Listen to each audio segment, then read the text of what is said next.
Praise the Lord. இன்றைய பலப்படுத்தும் வார்த்தை ஆகாய் 2வது அதிகாரம் 23வது வசனம். ஹகாய் சாப்டர் 2 verse 23. நான் உன்னை தெரிந்து கொண்டேன் என்று சேனைகளின் கர்த்தர் உரைக்கிறார். I have chosen you says the Lord of hosts.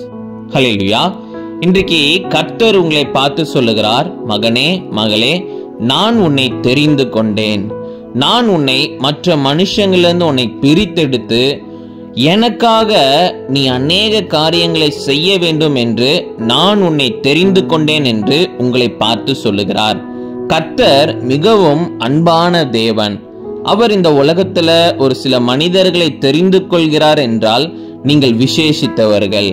நீங்க கர்த்தருக்காக அநேக காரியங்களை செய்ய வேண்டும் என்று கர்த்தர் உங்களை தெரிந்து கொண்டிருக்கிறார்.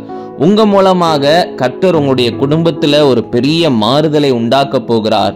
உங்க மூலமாக தேசத்துல ஒரு பெரிய மாற்றத்தை உருவாக்க கர்த்தர் உங்களை தெரிந்து கொண்டிருக்கிறார். அப்ப நீங்க யோசிச்சு பாருங்க, நீங்க எவ்வளவு பெரிய பாக்கியம் பெற்றவங்க, அப்படிதானே? அதனால இந்த நாள்ல இருந்து உங்களுடைய வாழ்க்கைய முழுமையாக கர்த்தரிடத்துல அர்ப்பணிங்க. கர்த்தர் உங்க மூலமாக பெரிய காரியங்களை செய்வார். நம்ம எல்லாரும் கண்களை மூடி ஜெபிக்கலாம். எங்களை நேசிக்கிற நல்ல தகப்பனே, கர்த்தாவே, பிள்ளைங்களை நீங்க தெரிந்து கொண்டிருக்கிறீங்க. ஆண்டவரே, பிள்ளைங்க உமக்காக எழும்பி பிரகாசிக்க தங்களை அர்ப்பணித்திருக்கிறாங்க. நீங்க பிள்ளைங்களை கொண்டு பயன்படுத்துங்க.